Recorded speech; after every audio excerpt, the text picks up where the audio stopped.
Hey everyone, this is Bean Label TV. This is our first roaster. I'm not going to tell you where we are because I'm going to get our guest to introduce himself. Hi, my name is Nino. I'm the director of Casa Espresso. Cool. Alright, so Nino, let's just start from the beginning. So, how did Casa Espresso come about? So Casa Espresso started over 16 years ago by my dad. We come from a restaurant background. Because of health problems, he had to sell the restaurant. And the brief story is that he met somebody who was selling coffee machines. He needed somebody to look after and service machines. So my dad, being very good repairing, he decided that he would go to Italy, do all the training courses to learn service and repair machines. And back then there was a very little competition, a lot of demand. So I decided that probably it's something that he wanted to do for full time really. So he went back to Italy, looked for machines to supply, and he found a very nice company called Sanremo in Italy, in Treviso, near Venice. And he started to import the machines, started to sell coffee, and that's it. That's how it started. We started together for a short time. I went on to do something else, and then at the end of 2006, he passed away, and that's when I took over the business.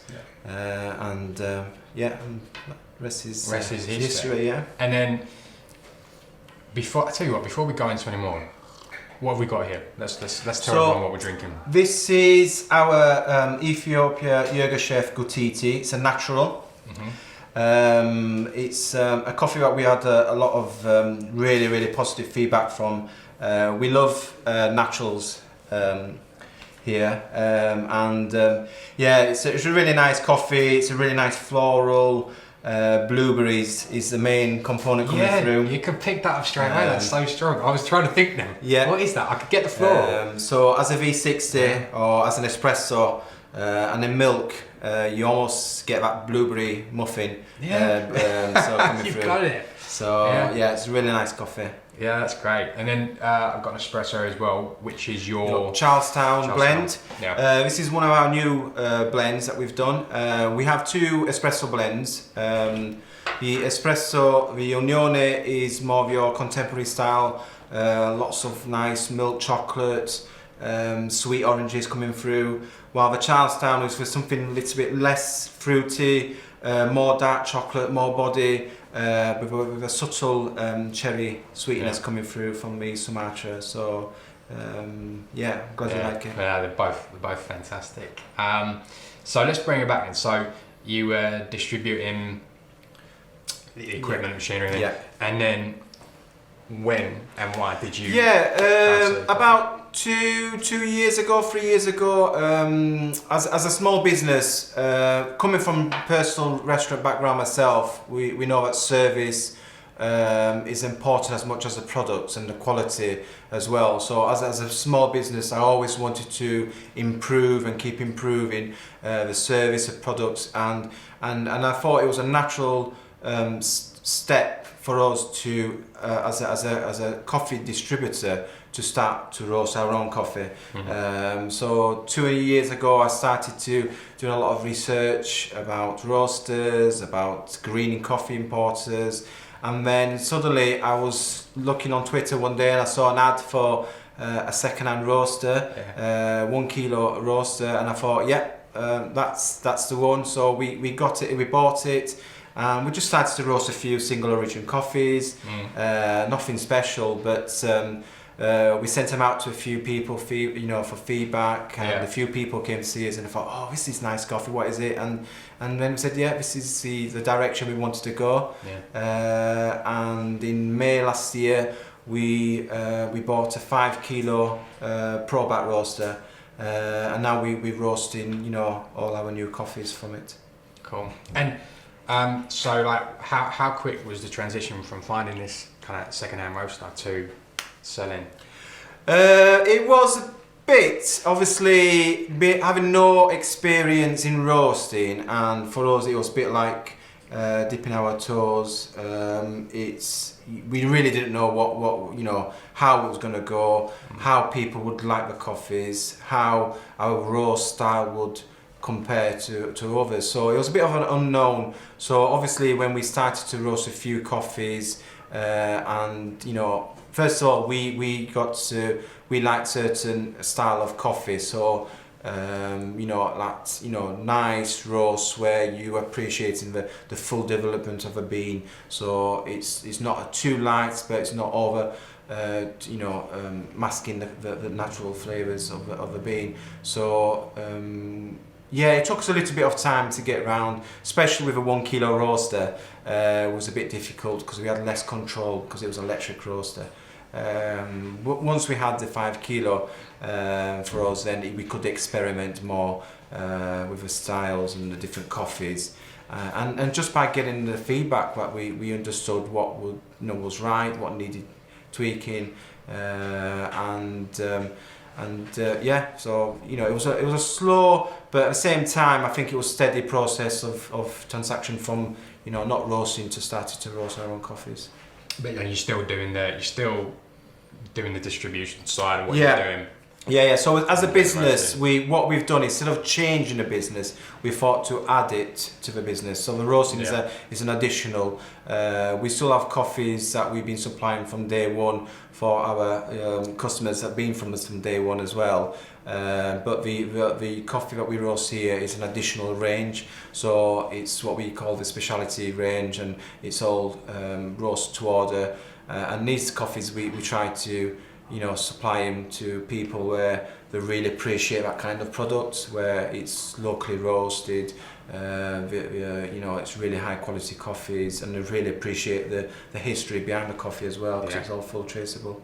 What's really interesting. So I was a customer of yours a few weeks ago. Obviously you weren't aware of that, but what I really liked was just a lot of information on the there's downloads, PDFs and things like that. So how do you pick your coffees? How do you buy them? So basically we use green coffee importers like Falcon, for example, where they used to be based in Harrogate. They go to the origin, they visit the farms.